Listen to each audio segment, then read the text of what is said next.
ఎప్పుడైనా ఆలోచించారా మనం ఎక్కడ్నించొచ్చాం? ఈ గ్రహాలు, మన సూర్యుడు, అసలీ మొత్తం సౌరవ్యవస్థ ఎలా ఏర్పడింది? ఈరోజు మనం మన కాస్మిక్ మూలాల వెనుకున్న ఒక అద్భుతమైన కథను తెలుసుకోబోతున్నాం. అదే నెబ్యులర్ హైపోథెసిస్. ఇంకెందుకు ఆలస్యం, మన ప్రయాణం మొదలుపెడదాం. సరే, ఈ అన్వేషణలో మనం ఏం చూడబోతున్నామంటే, మొదటగా అసలు సౌరవ్యవస్థ పుట్టుక గురించిన ప్రశ్న ఎలా మొదలైందో చూద్దాం. ఆ తర్వాత Immanuel Kant, Pierre Simon Laplace అనే ఇద్దరు గొప్ప మేధావుల ఆలోచనలను లోతుగా పరిశీలిద్దాం. వాళ్ల సిద్ధాంతాలను పక్కపక్కన పెట్టి, పోల్చి, చివరగా ఈ కథ మనకు ఈరోజుకి కూడా ఎందుకు ఇంత ముఖ్యమో మాట్లాడుకుందాం. ఓకే, మొదటి భాగం సౌరవ్యవస్థ పుట్టుక. ఇది శతాబ్దాలుగా ఎంతోమంది శాస్త్రవేత్తలను, తత్వవేత్తలను కూడా ఆలోచింపజేసిన ఒక పెద్ద విశ్వరహస్యం. దానిని ఛేదించే ప్రయత్నం చేద్దాం రండి. అసలు ప్రశ్న ఇదే: ఈ అద్భుతమైన సౌరవ్యవస్థ ఎలా ఉనికిలోకి వచ్చింది? ఈ భారీ గ్రహాలు, వాటి ఖచ్చితమైన కక్షలు, ఇంకా మధ్యలో మండుతున్న మనస్సూర్యుడు, వీటన్నింటి వెనక ఉన్న కథ ఏంటి? అన్నీ ఎలా మొదలయ్యాయి?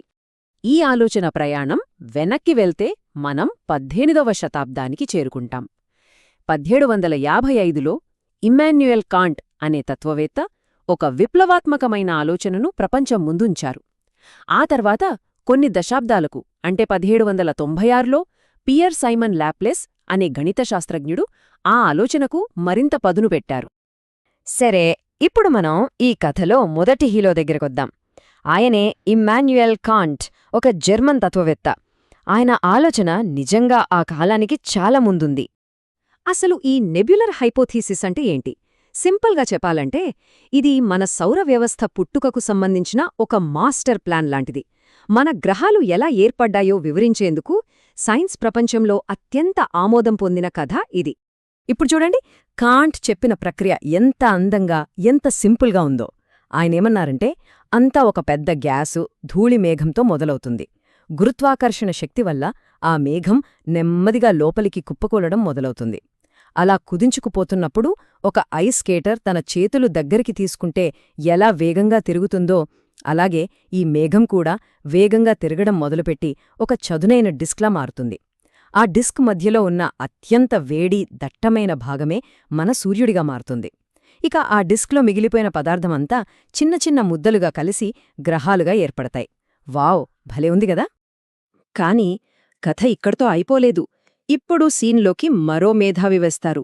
ఆయనే పియర్ సైమన్ లాప్లేస్. ఆయన కాంట్ చెప్పిన అద్భుతమైన ఐడియాను తీసుకొని దానికి కొన్ని ముఖ్యమైన మెరుగులు దిద్దారు. లాప్లేస్ ప్రతిపాదించిన మార్పు చిన్నదే కాని చాలా కీలకమైనది.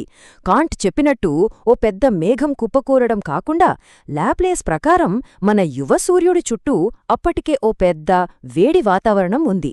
అది నెమ్మదిగా చల్లబడి, కుదించుకుంటూ ఇంకా వేగంగా తిరగడం మొదలుపెడుతోంది.